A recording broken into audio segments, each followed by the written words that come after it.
Alex was a simple man. He lived a quiet life in a small, sleepy town nestled among rolling hills.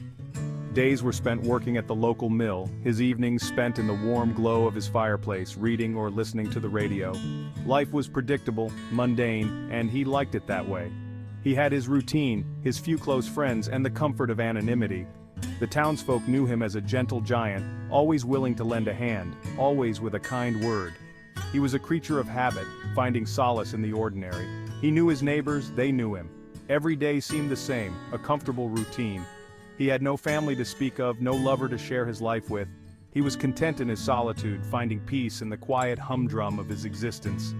There were no great ambitions, no burning desires, just the simple pleasure of living each day as it came. The full moon hung heavy in the sky, a giant milky eye peering down on the world. The usually comforting light of the moon seemed different tonight, almost sinister. Alex felt a strange pull towards it, an unexplainable urge he couldn't ignore. It was a primal instinct, a whisper in the back of his mind. He felt a tightness in his chest, a shortness of breath. His bones ached, a deep throbbing pain that seemed to originate from the very marrow. An unfamiliar thirst bloomed in his throat, a craving for something he couldn't name. He tried to ignore it, to focus on his book, but the words swam before his eyes. The air grew thick, heavy with an unseen energy. The scent of pine needles and damp earth intensified, assaulting his senses. A low growl rumbled in his chest, unfamiliar and terrifying. What was happening to him? The pain hit him like a physical blow, doubling him over. His bones cracked and snapped, reforming, contorting, skin stretched taut, ripped apart by something wild and untamed surging within him. His scream echoed through the night, a tortured howl that tore from his throat. His vision blurred, the room around him dissolving into a dizzying kaleidoscope of colors. The fire in the hearth seemed to roar, the flames burning with an unnatural intensity. The once comforting scent of burning wood transformed into a cloying, suffocating smoke. His fingernails lengthened, hardened into sharp claws, teeth extended, becoming pointed fangs that glinted in the moonlight filtering through the window. He thrashed on the floor, his body no longer his own, a battleground for a war waged between man and beast. The transformation was complete. Gone was the gentle, unassuming Alex. In his place stood a creature of the night, a predator born of moonlight and shadow, a werewolf. It looked down at its hands, paws now covered in thick, coarse fur, and let out a roar that shook the very foundation of the house. Its senses were heightened, magnified 1,000-fold. The scent of pine needles was overpowering, the chirping of crickets a deafening symphony. It could hear the scurrying of small animals in the woods, feel the pulse of the earth beneath its paws. The world was alive with a vibrancy it had never known. But with this newfound awareness came a primal instinct, a bloodlust that pulsed through its veins. The scent of fear, tantalizing and sweet, drifted in from the night, awakening a hunger that could not be denied. It was time to hunt. Section 5. The hunt begins. The werewolf burst from the confines of the house, wood splintering and glass shattering under its raw power. It reveled in the cool night air against its fur, the feeling of freedom that coursed through its powerful limbs. The forest welcomed it, the shadows concealing its movements, the trees bending to its will. It moved with a speed and agility that defied its size, a blur of muscle and teeth against the moonlit backdrop. Every sense was on high alert, attuned to the slightest movement, the faintest scent. The night thrummed with life, a symphony of rustling leaves, croaking frogs, and the distant hoot of an owl. But above it all, the werewolf scented its prey, a rabbit frozen in terror, its small heart pounding against its ribs. The thrill of the chase surged through the beast, the anticipation of the kill. Section 6. Prey. The chase was short. The rabbit's fate sealed the moment it was caught in the werewolf's sights. One swift lunge and the deed was done. The forest fell silent, the only sound the heavy panting of the predator and the soft thud of the rabbit's body hitting the ground. The werewolf lowered its head, sinking its teeth into the warm flesh, the metallic tang of blood filling its mouth. The taste ignited a primal satisfaction, a dark hunger that could never be fully satiated. It fed, driven by instinct, by an ancient hunger that had no room for remorse. As it devoured its prey, a flicker of something akin to guilt, a distant echo of Alex's humanity, tried to surface.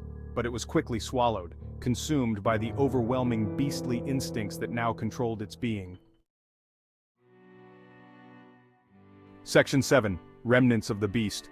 The first rays of dawn pierced through the trees, painting the forest floor in stripes of gold and shadow.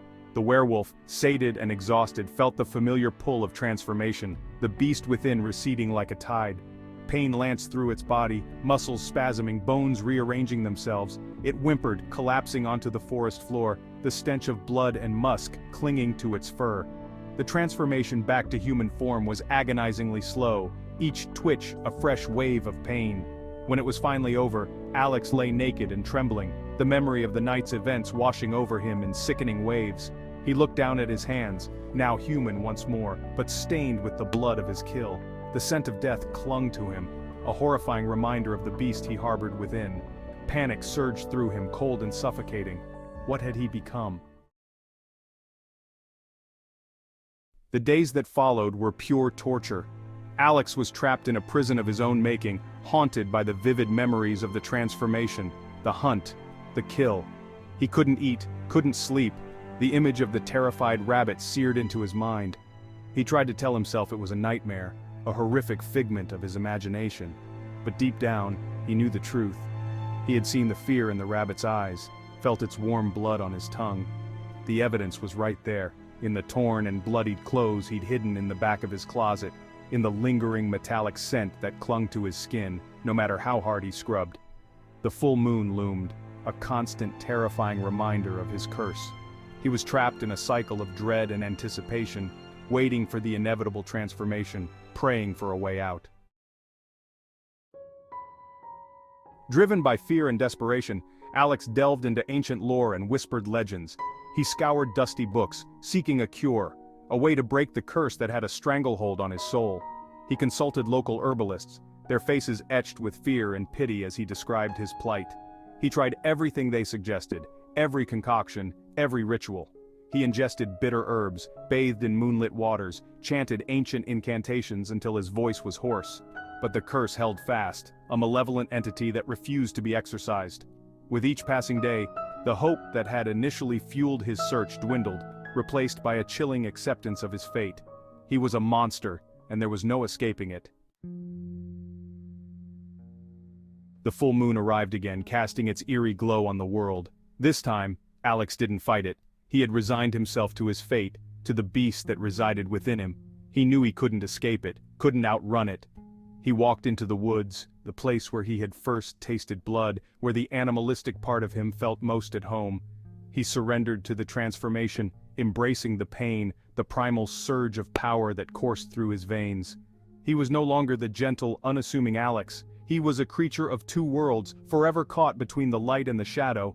He was the beast within, and he had made peace with it. The night echoed with the werewolf's mournful howl, a sound both terrifying and heartbreaking.